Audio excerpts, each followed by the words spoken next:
What a difference a year makes. The defending Eastern Conference champion Miami Heat are eliminated from the NBA playoffs in a 4-game sweep by the Milwaukee Bucks, a team they handily defeated last year.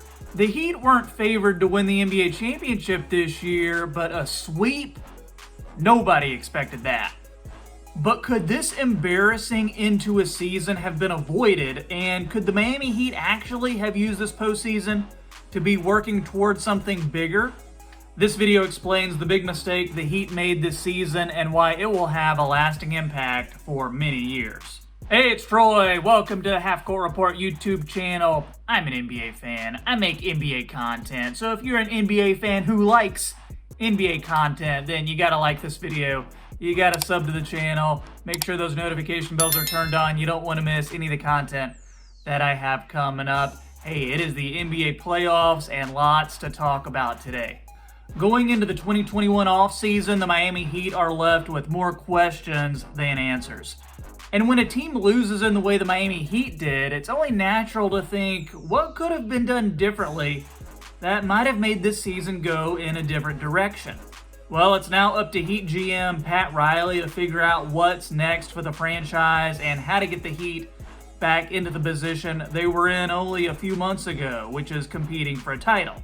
But if I'm a Heat fan, can you still trust Pat Riley to get the job done?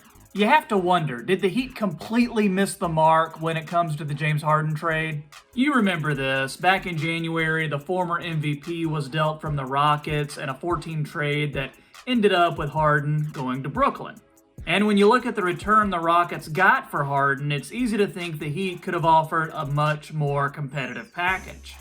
At the time, the rumor was a trade for Harden centered around Heat players Tyler Herro and Duncan Robinson. So a pretty good deal for the Heat, right? Two young and up-and-coming but non-All-Star players in Robinson and Herro for a 9-time All-Star, former MVP, and 3-time scoring champion in James Harden.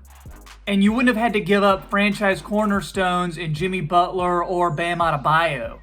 The only problem is Pat Riley didn't pull the trigger because he deemed Tyler Herro to be untouchable. It's no doubt that Herro was a star in last year's playoffs as a rookie, but he never took that step forward in his second season. This time around, in the 4 games against Milwaukee, he averaged only 9.3 points per game on 31% shooting. So even if Herro does come close to equaling James Harden's production one day, and that's a huge if, it won't be for several more seasons.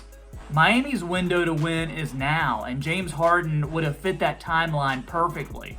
A fluke playoff run last year and the fame that followed is the only thing that's keeping Tyler Herro in a Miami Heat jersey today.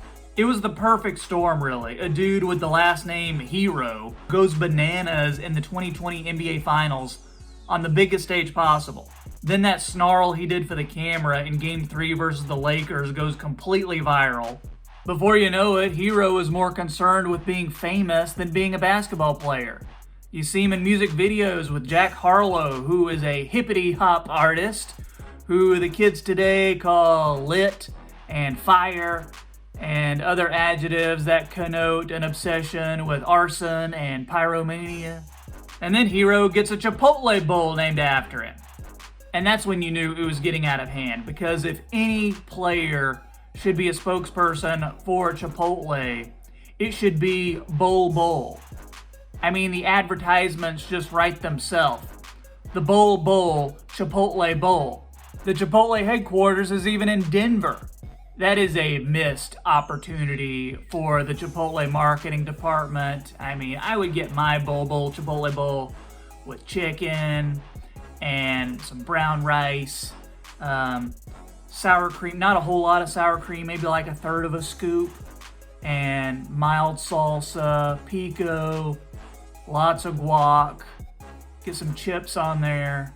Yeah, hi Chipotle, this is Troy with the Half Court Report YouTube channel. Why don't you have Bowl, the celebrity spokesperson for Chipotle? I demand that you make Bowl the face of your company. Sir, this is a Wendy's. You know what? Heat fans should be livid with how this James Harden situation was handled. Pat Riley got caught up in Herro's sanity, played it too cool with trade negotiations, and ended up playing himself. Harden is killing it for the Nets and would have immediately made the Heat championship contenders. And the Heat are stuck holding the bag. And a bucket hat. It's not like Miami was waiting for something better. The Heat had hoped to sign Giannis Antetokounmpo, but with him inking the Supermax deal in Milwaukee, Miami's only logical path to getting another star is hoping Kawhi Leonard loses in the first round with the Clippers and is so done with the team that he signs in Miami. Or they hope they can somehow swing a trade for Wizards guard Brad Beal. But if Herro was off limits for Harden, why would he be on the table for a lesser player in Beal? The love affair with Herro continued when Riley balked at including him in a potential Kyle Lowry trade at the February deadline. Lowry, though not on the level of Harden, would have given the Heat another playmaker and defender that embodies the Heat culture you always hear about. Instead, Miami's front office opted for in-season trades for Victor Oladipo and Nemanja Bjelica. Those moves were supposed to cement the Heat as contenders in the Eastern Conference, but they failed to move the needle much, if at all. Oladipo only played 4 largely non-productive games before an injury ended his season. Bjelica was supposed to provide an extra floor spacer for the Heat, but he was never able to fit into the offense and averaged career lows across the board. Both players will be free agents this offseason, and Bjelica most assuredly won't be re-signed.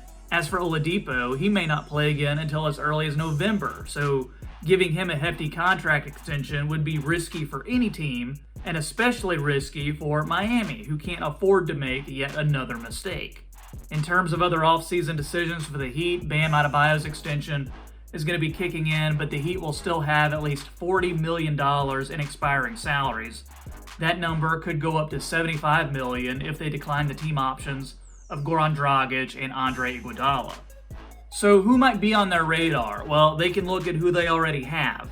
For one, Duncan Robinson, who I talked about earlier, is one of the league's premier sharpshooters and is basically a way better version of Tyler Herro without the drama. He's up for a contract extension this offseason, and he could command $15 million a year. The same goes for Kendrick Nunn. So do the Heat want to spend $30 million on those two players who may only move the needle slightly? Then you've got the free agent class. It is names like DeMar DeRozan, Derrick Rose, the aforementioned Kawhi Leonard if he declines his player option. Do they bank on internal improvement from guys like Herro, Bam, and Precious Achiuwa? Maybe try to run it back with one of those free agents I just mentioned? If we're being honest, I'm not too confident in that strategy either. Guys, tell me in the comments what you think. What do you think the Miami Heat should do? Are they in trouble for next season? And what does this offseason look like for the Heat? If you've enjoyed today's video, make sure you drop a like and subscribe to the channel so you never miss another NBA video. Make sure you check out the boxes on the screen for more NBA content and help support the channel. My name is Troy, and I'll catch you next time on the Half Court Report.